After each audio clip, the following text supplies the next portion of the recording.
Operation सिंदूर का मकसद अगर पाकिस्तान को सबक सिखाना था तो शायद ये मकसद अभी अधूरा है, क्योंकि हमारी कूटनीति विफल रही है। इसका प्रमाण यही है कि ऑपरेशन सिंदूर के बाद एक पाकिस्तानी जनरल जिसके हाथ खून से रंगे थे, अमेरिका के राष्ट्रपति के साथ बैठकर लंच खा रहे थे। अगर ऑपरेशन सिंदूर का मकसद आतंकवाद को खत्म करने का था तो पाकिस्तान को संयुक्त राष्ट्र के आतंकवाद विरोधी समिति का अध्यक्ष चुने जाने से इस मकसद को धक्का लगा है। इसकी जिम्मेदारी कौन लेगा? क्या हमारे प्रधानमंत्री लेंगे? क्या उनमें ये हिम्मत है? नहीं है। अगर इस ऑपरेशन के दौरान हमारे जहाजों का नुकसान नहीं हुआ तो सदन में इसे साफ साफ कहने से क्या डर है? क्यों नहीं कहा है? कल भी रक्षा मंत्री जी ने कहा कि हमारे इंफ्रास्ट्रक्चर का नुकसान नहीं हुआ, तो जहाजों के बारे में भी बता दे, साफ साफ बता दें, क्या हर्ज है? सच्चाई तो है। सवालों से बचने के लिए ये सरकार हमेशा प्रयास करती है। इसकी राजनीतिक कायरता बेमिसाल है। देशवासियों के प्रति जवाबदेही का एहसास ही नहीं है। सच्चाई ये है कि इनके दिल में जनता के लिए कोई जगह नहीं है।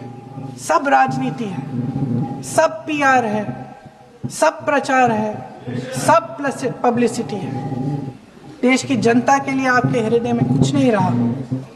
बहुत समय हो गया है आप इस प्रचार में ही लिप्त हैं, जनता को देख नहीं पा रहे हैं। जी माननीय गृह मंत्री जी ने इस बात पर उल्लेख किया।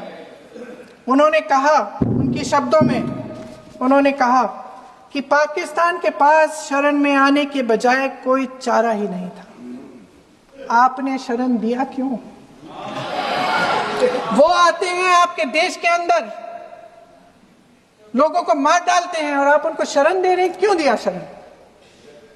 इसका जवाब क्यों नहीं दिया है एक भी भाषण में? जैसे ये बात उठी, शरण की बात की हमारे गृह मंत्री जी ने, इतिहास में चले गए। नेहरू ने क्या किया, इंदिरा गांधी ने क्या किया, यहां तक कि मेरी मां के आंसुओं तक चले गए। लेकिन इस सवाल का जवाब नहीं दिया कि ये सीज फायर हुआ क्यों, ये जंग रुका क्यों, और तब क्यों रुका जब दुश्मन के पास कोई चारा नहीं था हमारे श्रेय में आने के बजाय। क्यों रुका ये जंग? इसका जवाब नहीं दिया।